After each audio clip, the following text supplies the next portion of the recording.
Education model. मेरा नाम अशोक कुमार ठाकुर है और मैंने एक स्कूल खोला। मेरा पर्पस था कि एजुकेशन में स्कूल के अंदर टीचर जो है समाज का वारिस होता है और स्कूल वो जगह है जहाँ पर कंट्री और ह्यूमैनिटी और किसी की भी डेस्टिनी लिखी जाती है। मगर रिपीटेटिव वर्क में डेस्टिनी कैसे लिखी जा सकती है? जब आप रिपीटेटिव वर्क करा रहे हो, जब ये सब करा रहे हो तो नहीं हो पाता। तो मैंने एक नया डिजाइन तैयार किया, ये एक्सपेरिमेंटल स्कूल बनाया। It is experimental cum exemplary. Experimental for what? For the present problem and future challenges, for giving the academic answer of the present problem and future challenges. What the present problems are? संबंधों का अभाव, देशभक्ति, सारी जो intangible कार्रवाइयां हैं वो सब present की प्रॉब्लम है और फ्यूचर के चैलेंजेस हैं।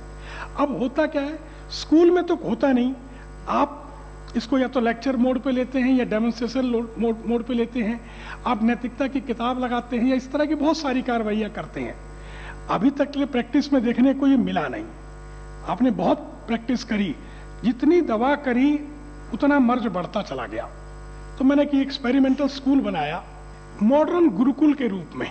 इसमें सबसे नीचे जब छोटी एज में, क्योंकि मैं भारतीय शिक्षण मंडल से सिर्फ नीतियों के कारण नहीं, मैं बोलता हूं हम अपने माननीय शंकरानंद जी को कि मैं भारतीय शिक्षण मंडल हूं और आप अधिकारी हो।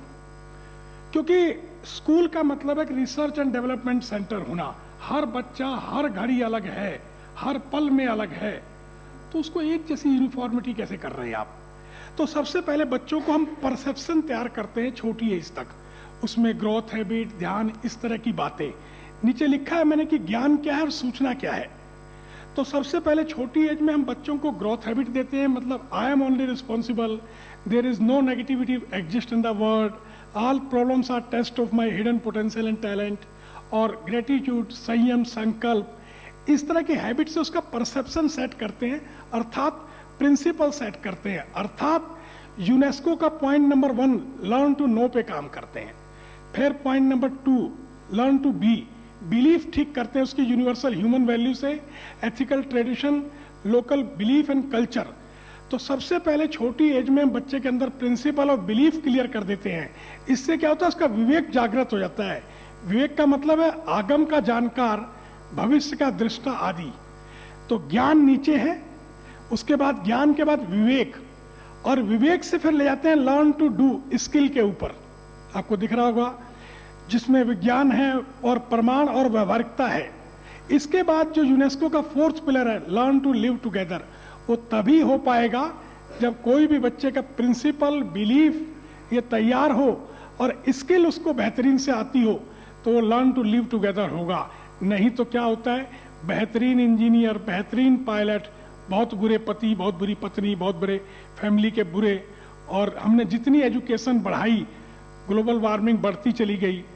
और बस मैं लास्ट में यही कहूँगा कि मंगल पे जाने की जगह आदमी का मंगल पे काम किया जाए, और ये ऑर्गेनिक होता है।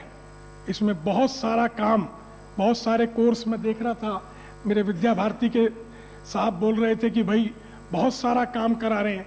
मैं तो कहता हूं कि जो एकेडमिक है वो इतनी छोटी है, जो ये 1ली से 12वीं और BA तक की पढ़ाई है वो इतनी कम है, इतनी कम है कि अगर मुझे भारतीय शिक्षा मंडल ने ताकत दी और भारतीय शिक्षा बोर्ड का हाथ रहा तो ये 4-5 साल में BA MA करा दूंगा। 12वीं में इनसे करवा लूंगा और BA MA बाहर लड़ दूंगा मैं। मुश्किल नहीं है, 10 साल की उम्र में MA हो सकता है, आसान से हो सकता है। उसके बाद करना क्या है, अनुभव करना है, अनुसंधान करना है, कार्य करना है, व्यवहार करना है।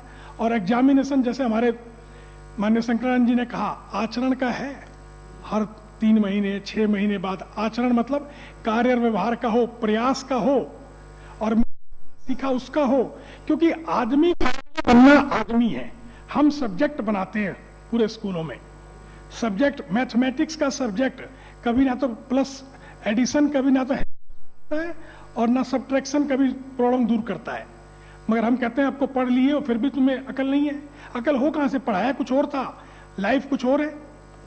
आप आदमी बनाए, आदमी बनेगा तो फिर वो साइंटिस्ट भी बन जाएगा और पायलट बन जाएगा, और स्कूल से होगा, हायर एजुकेशन से नहीं होगा। भारतीय शिक्षा बोर्ड ने जो किताबें लिखी पहला मैं समझता हूं कि जिस तरीके से करने का काम है, सर बताते टाइम भूल गए, वो एक जो है ना प्लास्टिक सर्जरी का नाक वाला केस, तो उन्होंने बड़ी अच्छी बात समझाई थी कि उस प्लास्टिक सर्जरी का लंदन का जो अखबार छपा था उसकी भी कटिंग लगाई, जो महाराष्ट्र में छपा था उसकी भी कटिंग लगाई। अब कौन सा बच्चा मना कर देगा उस किताब के अंदर? तो मैं तो कहता हूँ बहुत बेहतरीन आपने तैयारियां दे दी सर, मेरे को आपने मेरे को अस्त्र दे दिया। अब यकीन करिए, थोड़ा सा वेट करिए, हाँ मैं बताऊंगा दुनिया कैसे हाथों में आती है, कैसे जीती जाती है। बहुत बहुत धन्यवाद सर। मैं बस एक बात ऐड कर दूं, क्योंकि मैं इनके स्कूल में गया हूं। जो भारतीय शिक्षण बोर्ड जिस तरह के स्कूल की कल्पना कर रहा है, और मैडम जैसे उस समय कह रही थी कि एक रोल मॉडल स्कूल चाहिए, वो रोल मॉडल स्कूल मुनि इंटरनेशनल है। आप लोग वहां जाके देखिए, वो हमारी टीम की मेंबर है। हाँ, तो रोल मॉडल यहाँ पर एग्जिस्ट करता है, और इन्होंने आज की तारीख में दिल्ली के और बहुत इंडिया के बहुत सारे स्कूल्स के अंदर मुनि मॉडल इम्प्लीमेंट कर चुके हैं। औरों को अभी 38,000 गुजरात के स्कूल्स मुनि मॉडल इनसे इम्प्लीमेंट करा रहे हैं। तो मुझे लगता है कि एक चीज पहले से अवेलेबल है, रोल मॉडल, जिसका इस्तेमाल किया जा सकता है। बहुत जी, बहुत धन्यवाद। I have a question from Anna. नमस्कार। This one question I have. So आपका जो रोल वो करिकुलम जो आप कहते हैं कि दूसरे स्कूलों में इम्प्लीमेंट कर रहे हैं, वो एक स्ट्रक्चर्ड पैकेज की तरह है या फ्लेक्सिबिलिटी होती है, अडेप्टेशन होती है डिफरेंट स्कूल के साथ? हाँ, तो madam this is not a curriculum, this is a pedagogy. Pedagogy. Okay, so there is no curriculum attached. There is only pedagogy, in which they are just going to go and do the assessment of the school and create a plan within a year or 2 years or 3 years, depending on the size of the school and where the school is. They'll be able to create that school as a Muni model implementation. Muni model is an alternative to the Macaulay's, Marks and Madrasa. These are Bharati 1000 years of Indian education system plus the modern Gurukul is what he has been able to create. There are patents of how different pedagogies can be implemented in a school to get you what we are trying to create during the Bharati Shikshan Board. So pedagogy is fixed. Yeah, pedagogy is what he has. So they'll come, train the teachers, train the school, and train the school management and the parents and the students and create that way of teaching. Thank you so much. Thank you Rishi. एक minute sir, इसमें एक बात add कर दूं, कोई भी pedagogy को अगर मतलब वर्तमान अगर पुश ना करे, परवाह ना दे, तो यकीन मानना 10 साल बाद फिर रिनोवेट करनी पड़ेगी। ये वो मेथोडोलॉजी है जिसको वर्तमान अपने आप पुश करेगा और वो अपने आप होती चली जाएगी। हमारा रोल खत्म है। धन्यवाद सर। धन्यवाद। देखिए, सभी लोग शिक्षा जगत से जुड़े हैं, सभी शिक्षा के जितने भी स्टेक होल्डर्स हैं उनसे परिचित हैं।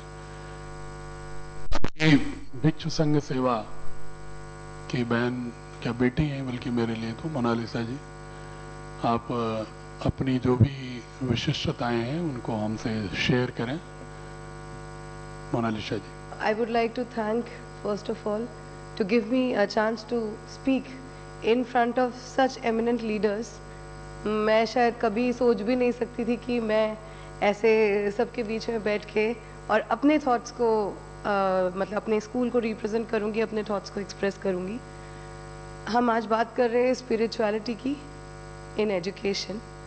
So what I believe is spiritual journey is not a journey of discovery but of recovery. It's a journey of uncovering what is already existing, our purpose of existence, our purpose of living our lives.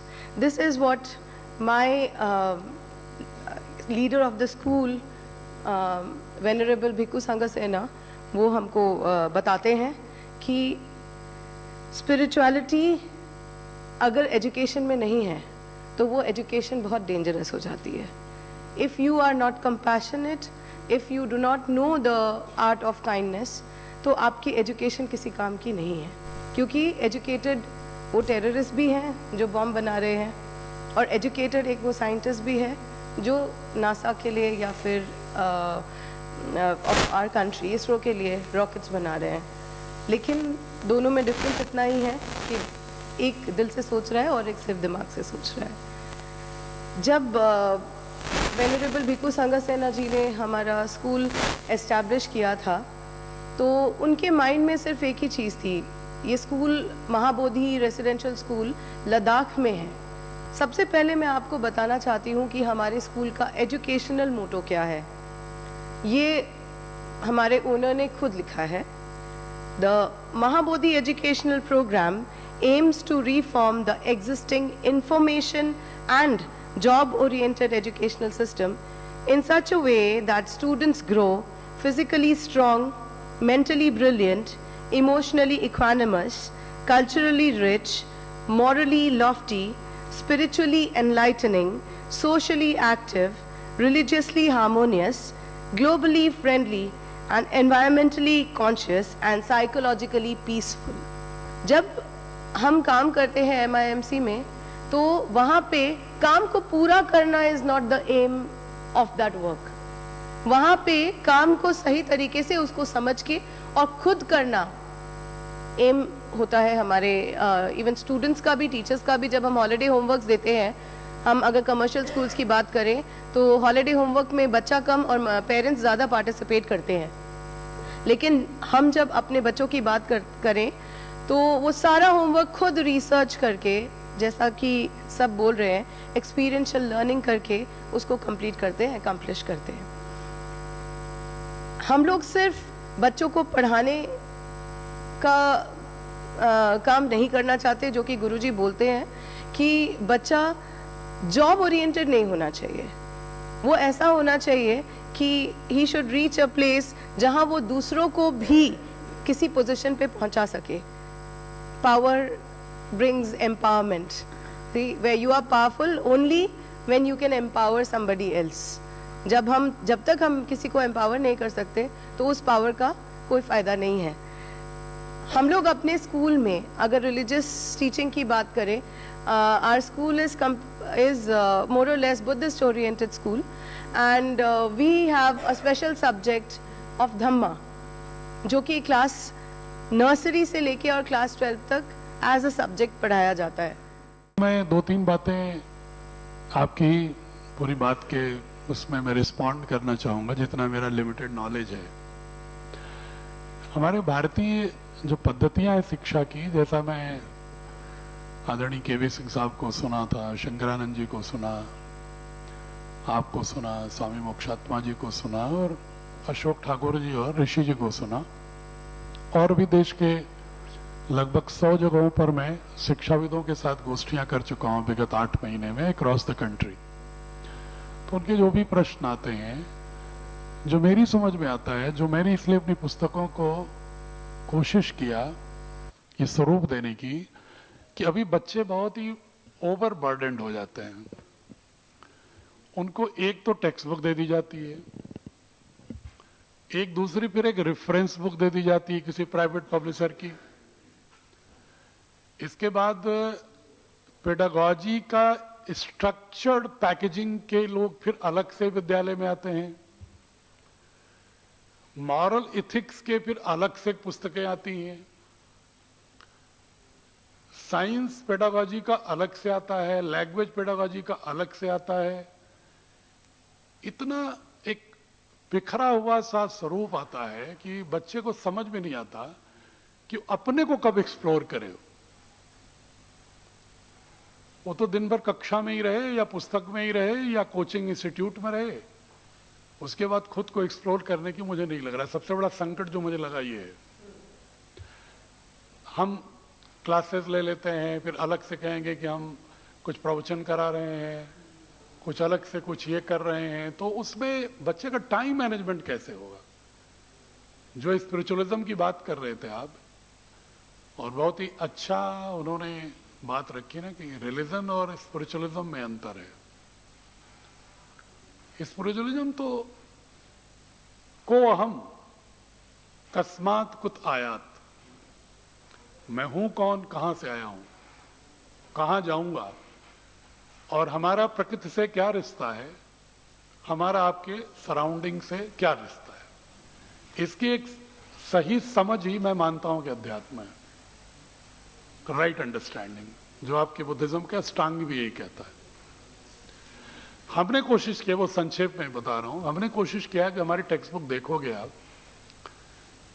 तो मैं हमेशा से, पवनेश जी हमारे बहुत ही प्रबुद्ध व्यक्ति हैं, इनसे भी मैं हमेशा ही कहता रहा कि ये जो सेपरेशन है इसको एक साथ इंटीग्रेट कैसे करें। बाकी इंटीग्रेशन तो बात की बात है, लेकिन curriculum, syllabus, text book, pedagogy, assessment और स्कूल कल्चर एंड एनवायरनमेंट, इन सब में इंटीग्रेशन कैसे हो कि कम समय में हम बच्चे को दे दें सारी चीजें। अलग अलग से स्ट्रक्चर्ड पैकेजिंग की जरूरत ही ना हो, क्योंकि एक बहुत बड़े मार्केट को खोलता है और उसमें जो गार्जियन और जो स्कूल अफोर्ड कर पाते हैं वो तो अफोर्ड करते हैं, बट हमें तो मासेस में रीच करना है, तो हमें तो कुछ ऐसा अल्टरनेटिव देना होगा जो कि जो बच्चा बहुत ही जैसा कहा आपने फाइनेंशियली जो इंस्टीट्यूशंस के पास नहीं है या जो इस एरिया में इंस्टीट्यूशन है जहां की पैसा नहीं है,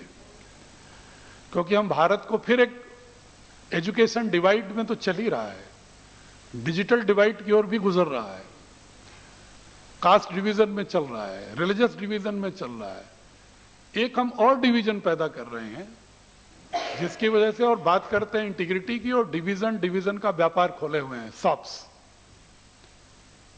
तो हमें कोशिश करनी है कि देखिए बच्चा टेक्स्ट बुक में वही पढ़ता है, आप लाख भाषण देते रहो क्लासेस में। जनरल स्कूल की बात कर रहा हूं मैं, बहुत ही स्पिरिचुअली सेंट्रिक जो कुछ एक स्कूल हैं जिन पर किसी गुरु का स्पिरिचुअल फोर्स का फोकस्ड अटेंशन है, उसकी बात नहीं कर रहा हूं मैं जेनेरिक बात कर रहा हूं। तो क्यों ना टेक्स्ट बुक में ही सारे एक्सपेरिमेंट कर दिए जाएं, क्यों 20 जगह बिखराएं उसको हम क्यों नहीं जिस पेडागोजी की बात करते हैं, जिस पेडागोजिकल अप्रोचेज की बात करते हैं, why can't it be integrated in the text book only.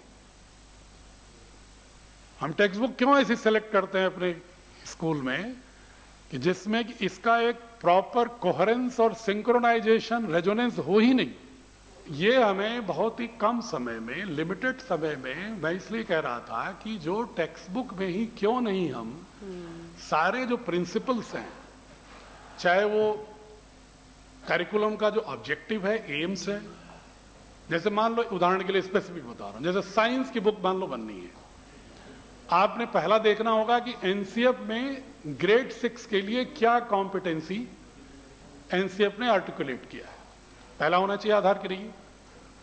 इसके बाद उस कॉम्पिटेंसी में फिर गढ़ते समय कंटेंट सिलेक्शन में क्या उन्होंने अप्रोच अपनाने को कहा है। सिलेक्शन आप कंटेंट करते समय यह ध्यान रखना होगा कि बीएसबी का ऑब्जेक्टिव यह है कि भारतीय ज्ञान परंपरा इंटीग्रेट करना है, तो जाहिर है हमें कंटेंट में ऑब्वियसली मोर फोकस ऑन भारतीय ज्ञान परंपरा भी देना होगा और ब्यूटीफुल ब्लेंडिंग करनी होगी मॉडर्न और भारतीय ज्ञान परंपरा का जो अब तक का हिस्टोरिकल पर्सपेक्टिव रहा है, और पेजेज भी नहीं बढ़ना है, और सारे पेडागोजिकल अप्रोच को भी उसमें गुंथना है प्रॉम्प्ट्स के रूप में कम से कम, जिसका विस्तार टीआरपी में कर सकते हैं या टीचर्स की ट्रेनिंग में कर सकते हैं।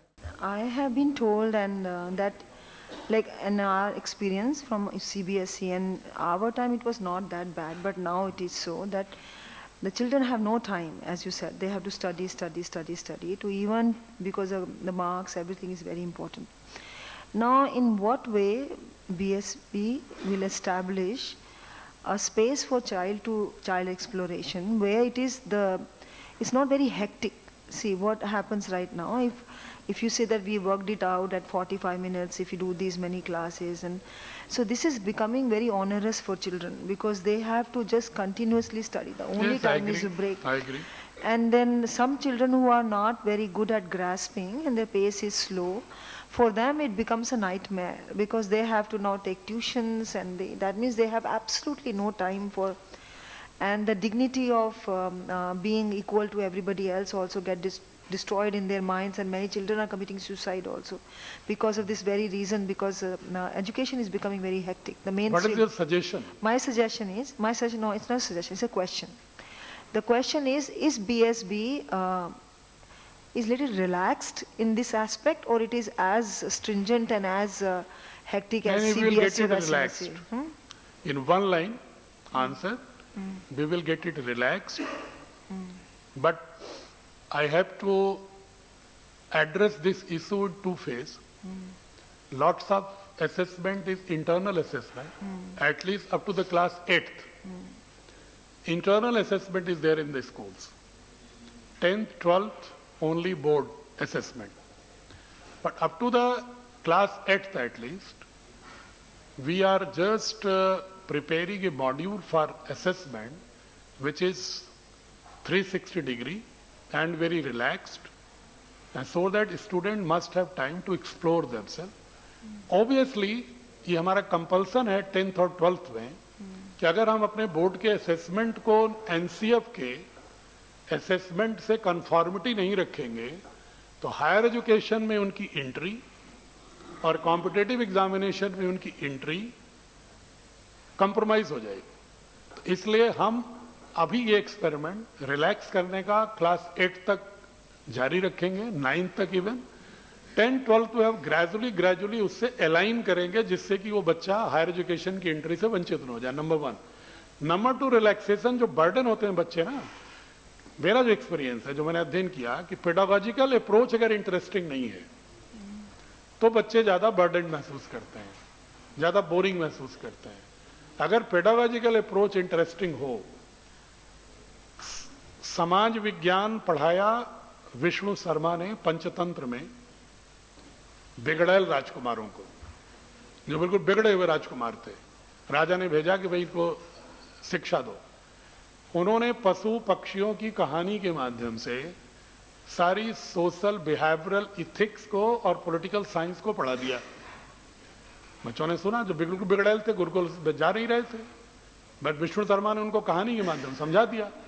तो pedagogy, still I don't have solution right now, but we are searching the solution in that direction कि pedagogy कितनी इंटरेस्टिंग हम कर दें कि बच्चे को बार बार रटाने, बार बार रिपीटेड एग्जाम कराने की बजाय उसको एक बार ही उसकी कॉन्सेप्चुअल अंडरस्टैंडिंग ठीक से हो जाए तो टाइम उसका भी बचेगा और बच्चे को एक्सप्लोर करने के लिए भी मौका मिले। बाकी कोई अभी तत्काल कोई रेडी सोल्यूशन पूरी दुनिया में किसी के पास नहीं है।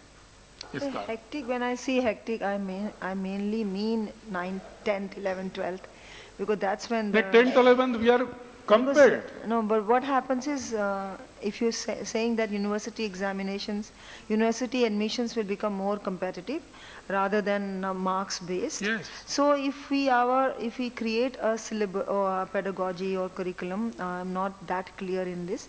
So if we create something like this, which is relaxed, yet it creates a certain conceptual understanding in a child, which is so deep that he can nicely appear for this competitive exams. Totally agree with you. Totally agree with you. I'm also trying to explain in that direction only. No, I understood. But is it really possible in the current education system? Definitely possible. Yes, it is possible. Now, Chinnajir Swami Maharaj ji, kya se bataiye? Good afternoon, everyone. Jai Shri Mannarayana. I am from Chinnajir Swamiji's organization. First, I want to convey that Swamiji has shared his blessings and best wishes to each and everyone in this room. So, with his Mangala Shasnams, and I am going to share what we are doing at Chinnajir Swami's organization in this area. Yeah. So, our organization runs on two main principles. I think we have been hearing about implementing some of those in the curriculum that we are building and everything. It's not just human beings, but people should understand the nature, environment, all living things, non-living things, so that kids, students will have better perspective. And the second one is you have to respect your own, and you should practice your own and respect everything else. So these two things are implemented in all our organization activities, whether it is education to the visually challenged or healthcare or environmental or Vedic schools or everywhere. All the programs that are run by Swamiji, these two principles are based on that. Now I will take you to the course related to the Prajna. This is what we have. These are some of the books. We'll talk about what is the reason the Prajna has come and what is it we are going to cover. So please. So what is the reason for? First of all, we have been running schools for the Veda students and all that, but then started the schools in the tribal areas, then started the schools in the visually challenged. So while imparting the education to them on the regular curriculum, it was very common for somebody like Swamiji to say that wherever we educate anybody, we should also give our culture, our heritage, our values and everything. Whether it is there in the system today or not, it didn't matter.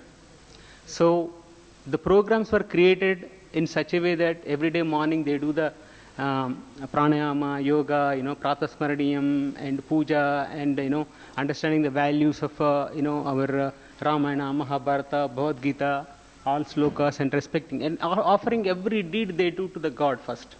When you are waking up in the morning, you need to do namaskaram to Surya Bhagavan, and before you put your step on the earth, pray Mata, Bhumata. So everything. So that is how they are taught. So eventually what happened, all the donors or the volunteers or whoever are coming to the organization, they have seen these kids. They interacted with these kids.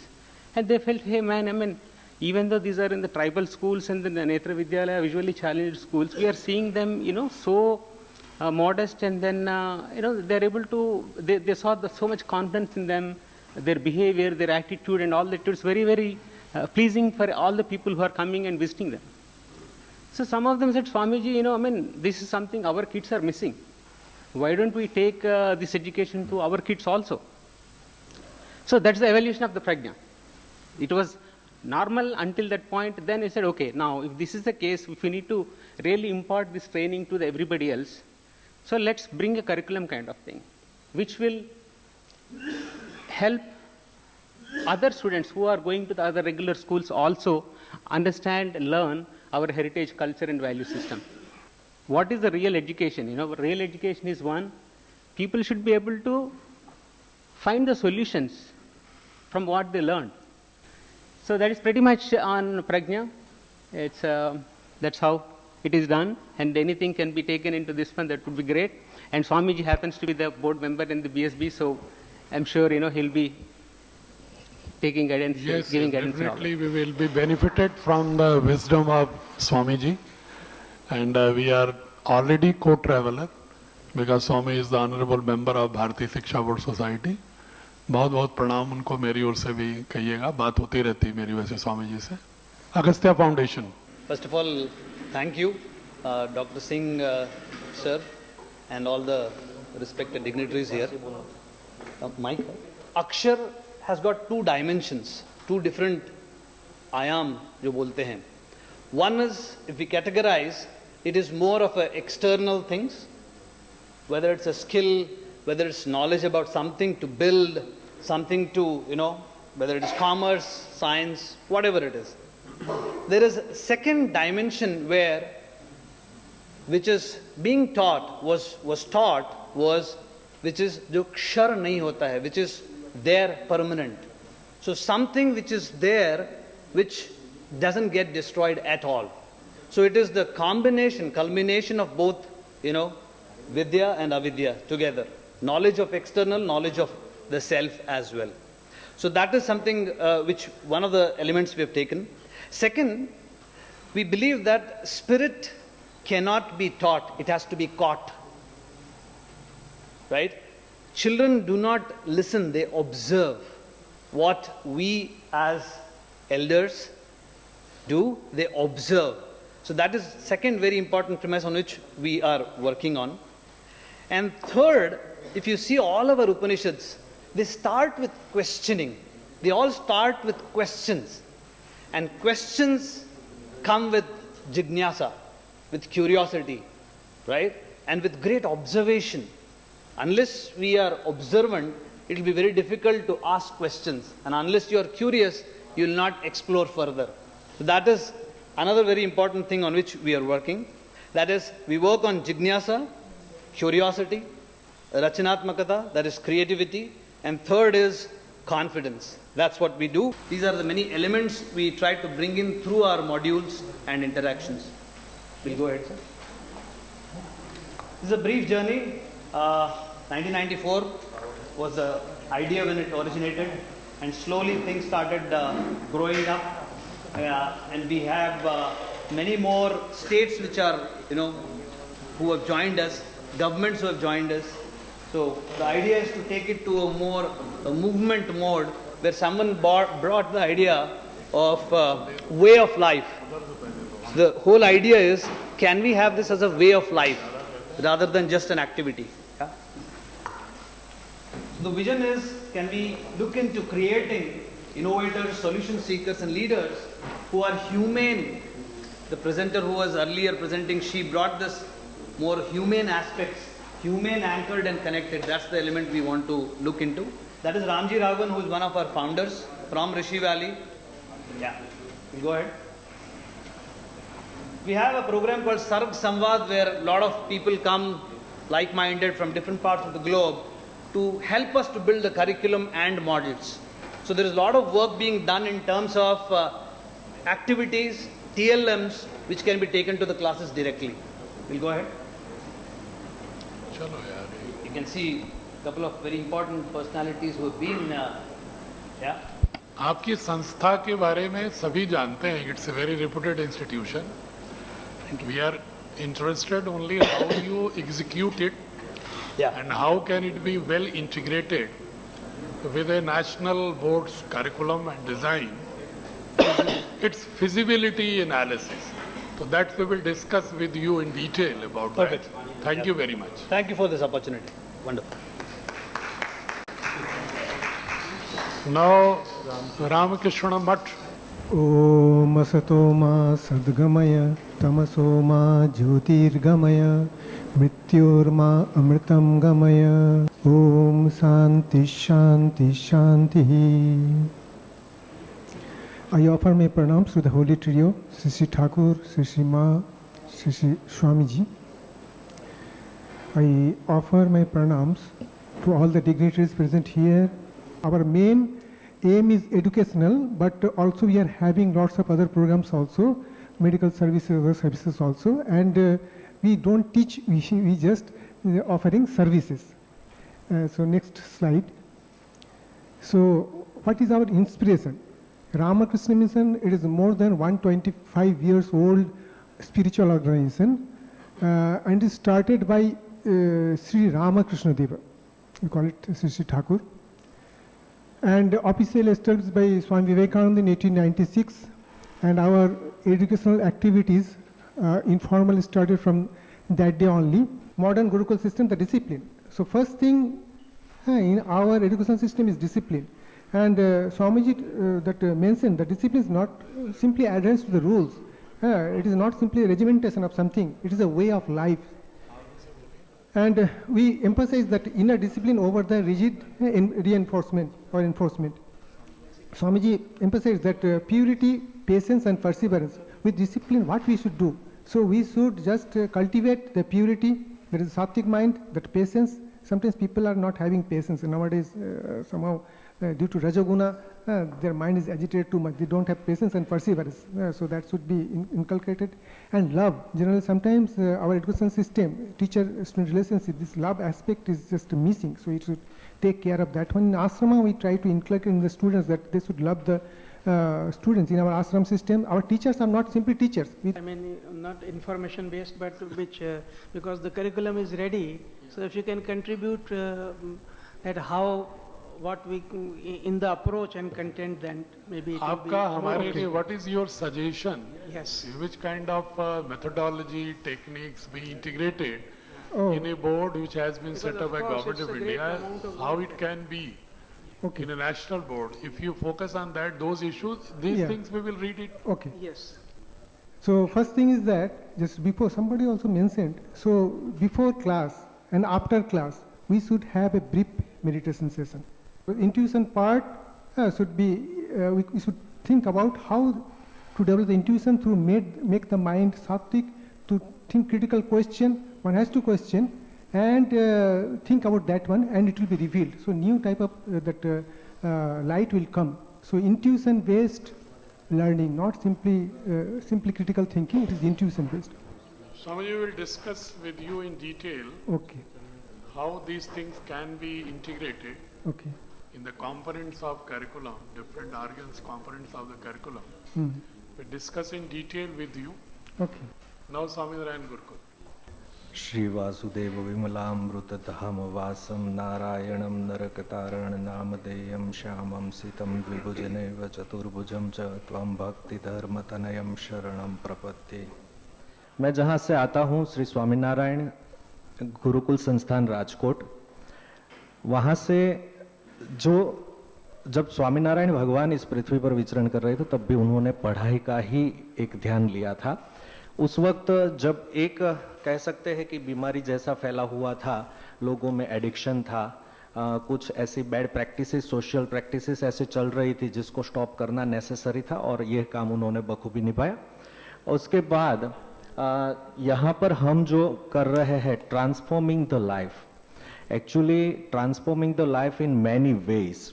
I must tell you, add here, transforming the life to produce good citizen, because this institution was established in 1947 with the freedom of India.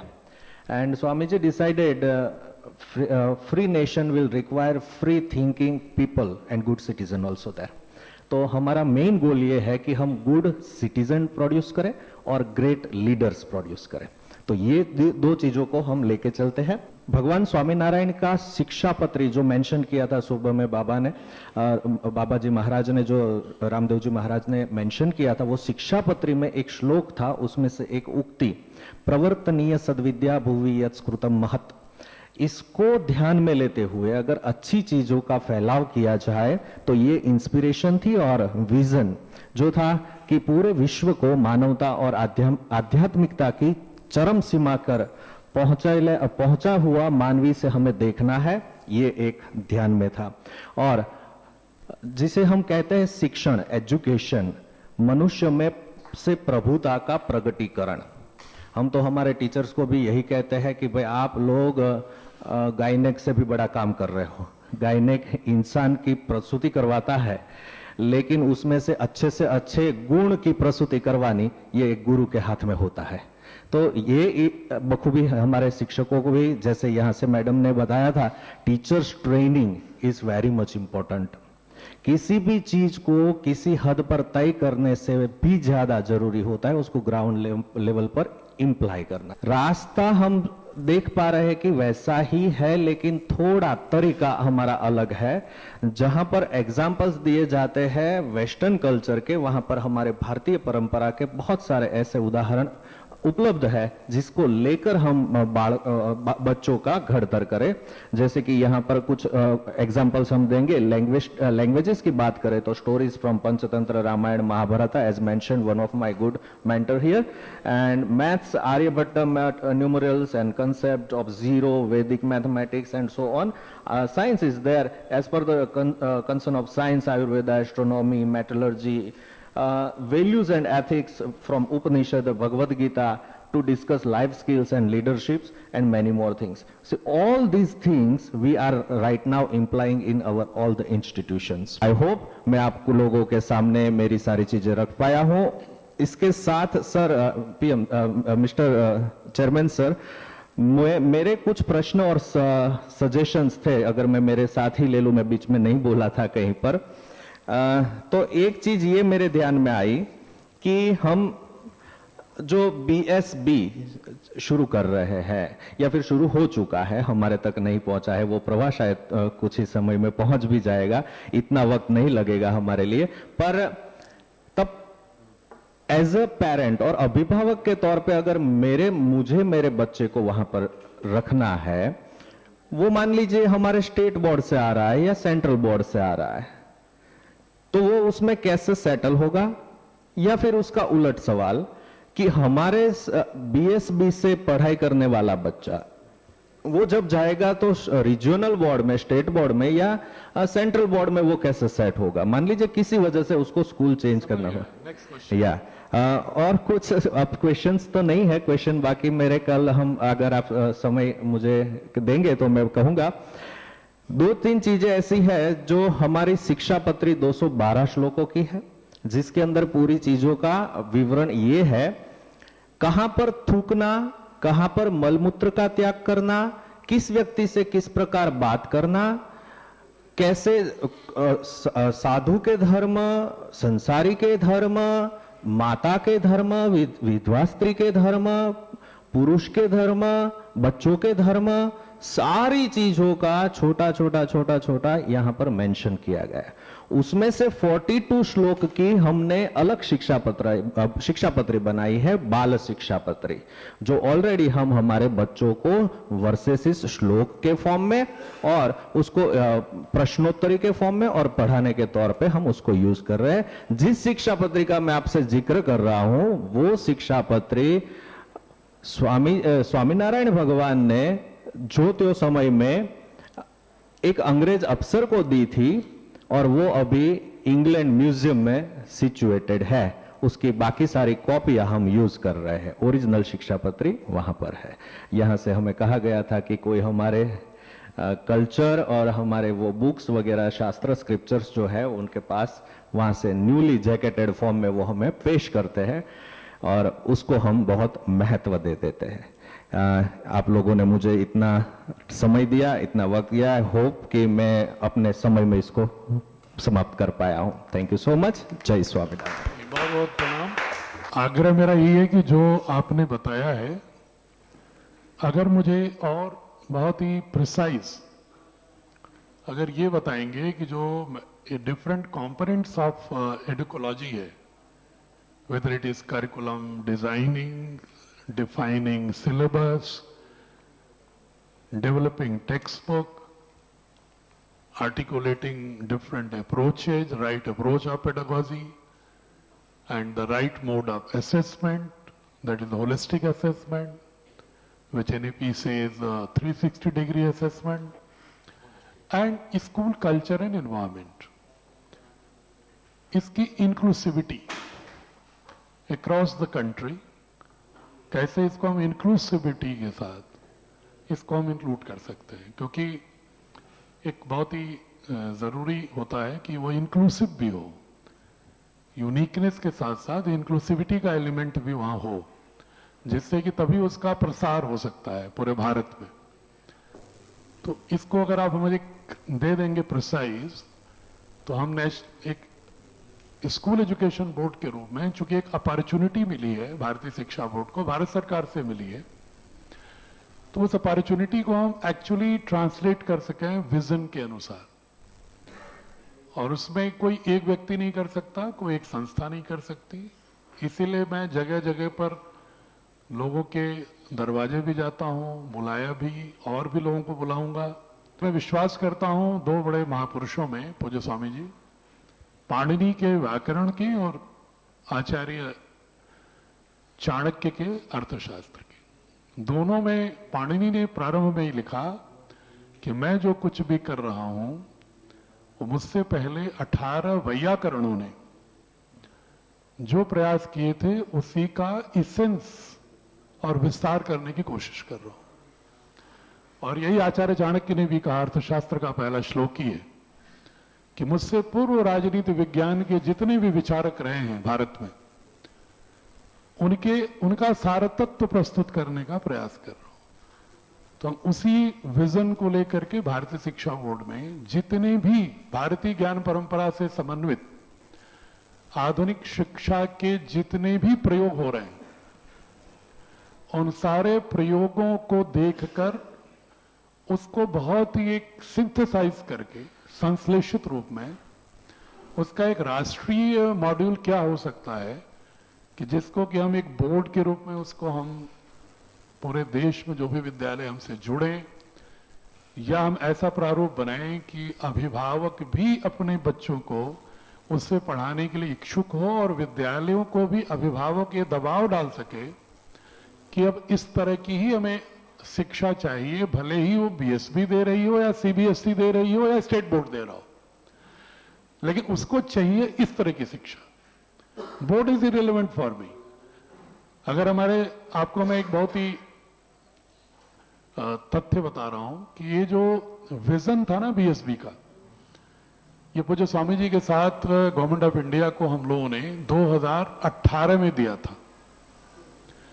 जब 2020 की NEP आई है, तो अगर हमारा vision document देखिएगा 2018 में जो दिया था और 2020 की एनईपी में उसकी बहुत ही रिफ्लेक्शंस मिलेंगे आपको। हमारा विजन अगर देखेंगे 18 में जो दिया था और जो 20 में एनईपी आई, अच्छा लगा मुझे कि ठीक है, उस विजन को जितने भी लोग स्वीकार करें, हमारा लक्ष्य महत्वपूर्ण है, किसी एक संगठन का व्यक्तिगत प्रसार नहीं, और उन लक्ष्यों से जुड़े हुए लोग जो बिना बोर्ड के भी किसी बोर्ड में अपनी इस एक्टिविटी को फिट इन कर रहे हैं, व्यवस्थित कर रहे हैं, क्यों ना हम बोर्ड में ही उसको इस तरह से एकीकृत, समेकित, समन्वित स्वरूप हो, इंटीग्रेटेड, होलिस्टिक, इंक्लूसिव, इस तरह का एक पूरा का पूरा एक वेल राउंडेड स्ट्रक्चर हो कि उसमें बहुत सारी फिर अननेसेसरी की कॉम्प्लेक्सिटीज ना आए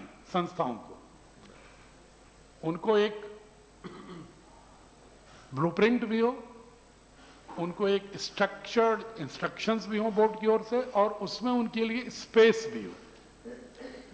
जो स्वामी जी कह रहे थे ना कि मैं एक शब्द बड़ा प्रयोग करता हूं, वैचारिक लोकतंत्र, जिसको रीजनल ऑटोनॉमी के रूप में एनसीएफ ने लिखा है। अगर आप देखेंगे एम्स में तो उन्होंने लिखा है ना, रीजनल थॉट ऑटोनॉमी, एक जो विचारों की स्वायत्तता। वो स्वायत्तता कैसी होनी चाहिए, आप सभी लोगों को मैं सुन रहा था, तो उसी को कैसे हम व्याख्यायित करें, कैसे हम, बच्चे को इतनी ज्यादा दर्शन फिलॉसफी तो नहीं मालूम है, उसको हमें एक्टिविटी से, स्टोरी से, पोएम से, पेडागोजिकल अप्रोच से, एक्टिविटी से, उसके खुद के अनुभव संसार से जोड़ के कैसे हम उसको हम रिफ्लेक्शन दें, उसका उपदेश न दें। अब आप इसको हरिओम।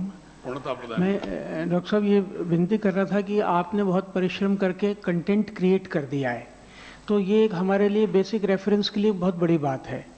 अब इसको हम जाकर के अपने अपने संस्थाओं से इवेल्युएट कर सकते हैं, हमको सीखने की ज़रूरत है तो हम उसमें इंटीग्रेट कर दें, और बाद में हम उनको पढ़ने के बाद में उनको कंटेंट के सजेशन दें। दूसरी बात है क्लासरूम टीचिंग की, वो तो अभी अनुभव बहुत आना बाकी है। हमारा छोटी सी जो स्कूल है वो हम एफिलिएट इनके साथ कर लेंगे एट आवर अर्लीस्ट अपॉर्चुनिटी, और इनका सारा पाठ्यक्रम चलाएंगे। तो फिर उसके क्रियान्वयन में कि उस कंटेंट को डिलीवर कैसे करना है और उसको उस डिलीवरी में इम्प्रूवमेंट कैसे करना है, ये तो over the period of time होगा। लेकिन कंटेंट भी जो क्रिएट हो गया, it is something very huge, और उसमें बहुत सारा परिश्रम लगा इनका, इन्होंने बहुत परिश्रम किया है। ये सिर्फ हमने अभी 2 महीने से प्रारंभ किया है, लगभग 100 विद्यालय हमारे साथ जुड़ गए हैं 2 महीने के अंदर। जैसे उन्होंने पुस्तकें देखी हैं हमारी, पुस्तकों से पहले तो that was only in tangible form, until unless you are something tangible there, nobody believes. I am not saying those books are perfect, but a little step in that direction. Basic reference हो गया तो हम आप लोगों के सहयोग से इसको मैच्योरिटी करना चाहते हैं। हम ये नहीं कह रहे कि हमने जो दे दिया वो सर्वश्रेष्ठ है, आप देखो। हाँ, इतना जरूर मुझे कॉन्फिडेंस है कि बाकी जितनी बुक आपको मिलेंगी प्राइवेट पब्लिशिंग हाउसेज इसके, उससे आपको बेटर इंटीग्रेटेड मिलेगा। अभी ईशा की साध्वी जी को दिखाया था हमने किताब, तो इन्होंने भी प्रसन्नता व्यक्त की। 2-3 चैप्टर देखा तो बोले नहीं, ये तो बहुत अद्भुत आपने जोड़ा है। आप लोग भी देखिएगा। और मैं अंत में चाहूंगा कि आज की जो ये प्रस्तुति, इसको 5 मिनट में पवनेश भाई आप। श्रद्धेय चेयरमैन जी, उपस्थित सभी महान भाव, प्रातः से लेकर अब तक शिक्षा, भारतीय शिक्षा के स्वरूप को आमूलचूल परिवर्तन देने के लिए जो विचार यहाँ विभिन्न संस्थाओं से आए हुए शिक्षाविदों ने प्रस्तुत किए हैं, सचमुच वे बहुत ही क्रांतिकारी और उपयोगी थे। जैसा कि चेयरमैन साहब ने कहा है, education is a dynamic continuum. The needs of the society change, and in order to meet those needs, we need to change the education system.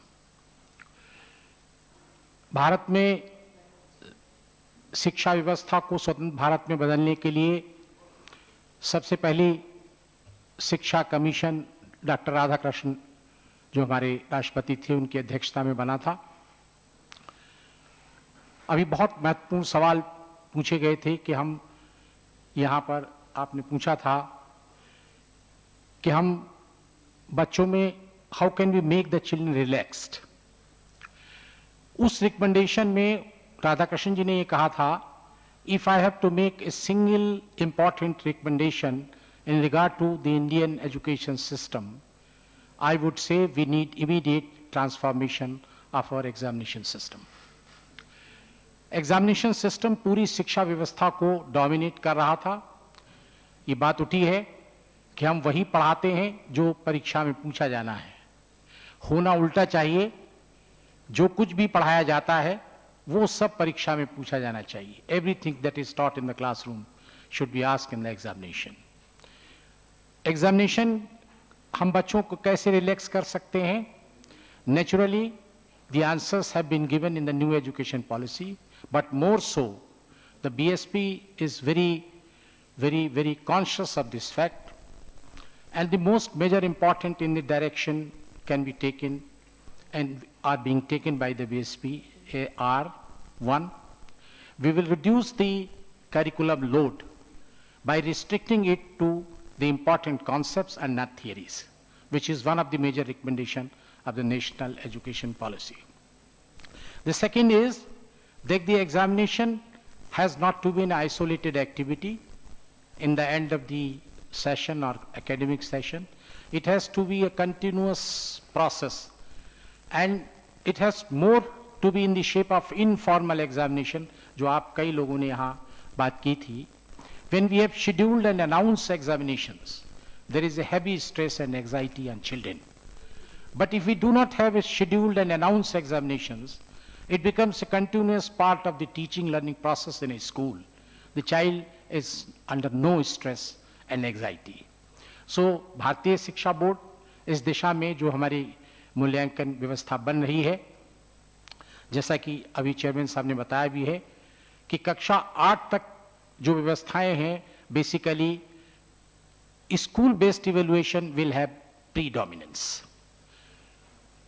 ज्यादा स्कूल को, क्योंकि जो एजुकेशनल फिलॉसफी में जो विश्वास है वो ये है that the child should be evaluated by the person who teaches him. अगर पढ़ाता कोई और है, इवेल्युएट कोई और करता है, तो सैद्धांतिक रूप से मूल्यांकन में विसंगतियां आ जाती हैं. The teacher who is teaching the classroom looks at the child in flesh and blood. He looks into his eyes. Looking into the eyes by a teacher is a perfect barometer to judge what the child is doing, what the child is learning. So, when we evaluate a child, say, through another person who is outside the school, he is evaluating a child in the form of an incognito identity. He doesn't know what the child is, what the child has been doing throughout the year. इसलिए हमारा focus ये है कि हम कक्षा 8 तक school based evaluation को strengthen करेंगे, और इवेल्युएशन में मल्टीपल टेक्निक्स जो एज अप्रोप्रिएट है. नॉर्मली हो क्या रहा है, राइट फ्रॉम क्लास 1 हम बच्चों को पेन पेपर टेस्ट देना शुरू कर रहे हैं, वही स्ट्रेस पैदा करता है बच्चों को. फाउंडेशन स्टेज में क्लास 1-2 में there is no provision of pen paper test at all. We also do not wish to have it. We will have it through observation, and the tools that we need to use in the observation are checklist, the anecdotal record, the worksheet which the child is preparing in the class throughout the year or in the academic session. उन सब चीजों के माध्यम से हम करेंगे. तो if we take these 3 steps, the child is considerably relaxed. The real stress and anxiety, is not the curriculum load, as a matter of fact. If you really look into the things that are obtaining in a school system, you will find it is the load of not understanding the curriculum. It is not the load of the curriculum itself, but the problem is that he is not understanding the curriculum. So that issue has to be addressed, and it is at this point that the BSP is over-conscious that whatever we teach must be understood by the child. What is happening in a classroom situation is that a lot is taught but very little is learned. The situation has to be reversed. Everything which is taught in a classroom, it has to be learned by them. So teaching, yes. So, teaching is successful only when learning takes place. If no learning takes place, then the teaching is not successful. But what is happening? Teaching is taking place in the classroom and learning is not happening. So the focus would be on the part of the BSP that whatever is taught in the classroom is learned. And that can be done by putting proper intervention in the form of pedagogical approaches. What is happening? In 1964-1966, Kothari Commission's report was out. That was the first national educational report in the country, post-independent. And somebody asked Dr. Kothari, you have analyzed the whole educational system of India. What is that one weakest link in the educational system? And his answer was that the teacher is the weakest link. I'm referring this quote only because you raised a very important question. You have a good curriculum. You have good, say, content. But what happens if that is not properly transacted in the classroom? So who will transact? The concept of the BSP is that teacher is central to the entire educational process. And education is student-centric. There is a difference. Teacher is the center of the education process. And the education is child-centric. So our effort is, we have a very, very special plan of action for capacity building of teachers in a big way. You cannot, these ideas are not new, as a matter of fact. We are not inventing ideas. The ideas which we have discussed, they are not new. They are not coming from vacuum. They were already existing. Our great Indian thinkers have given all these ideas. But what are we here? We are here to find strategies to put those ideas into practice.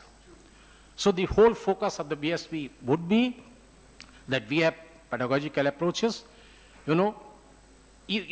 Somebody referred to what should happen when the child is, the entire time is lost in the classroom in teaching. We have no time for anything else. So now the modern pedagogical approaches, if you look at them, you have flipped classroom. The concept of flipped classroom is a new one, and most of the schools are adopting it. What is the flipped classroom? You ask the child to study something which you are going to teach tomorrow at home, refer him to certain videos and sites, the child looks at them, and then he comes to the class. So he has prior knowledge of the content that you are going to transact in the classroom. Now you can take the time of the class only in increasing the depth of that understanding which he has already studied at home. So there are many, many more techniques. We are not concerned only with, as was suggested in the morning, say the didactic technique, which we say you simply lecture, the child listens. We are approaching another technique in modern terminology, we call it dialectic, that is Socratic method, which is very well elaborated in our Upanishads, that is through questions and answers, as was referred to by many scholars here. So the focus has not to be only on quality content. It has to be on appropriate content, reducing the content, focusing on concepts, adopting modern pedagogical practices, using more technology, and finally, the capacity building of teachers. Because ultimately, the entire success of the process is in the hands of the teachers. So we will have this. I thank you very much. It was a wonderful feast listening to all of you, so great erudite scholars on education. For me, it was really a great moment. Thank you very much. Om Sarve Bhavantu Sukhinah Sarve Santu Niramaya Sarve Bhadrani Pashyantu Ma Vyasya Dukkha Bhag Bhavet. Om Shanti Shanti Shanti.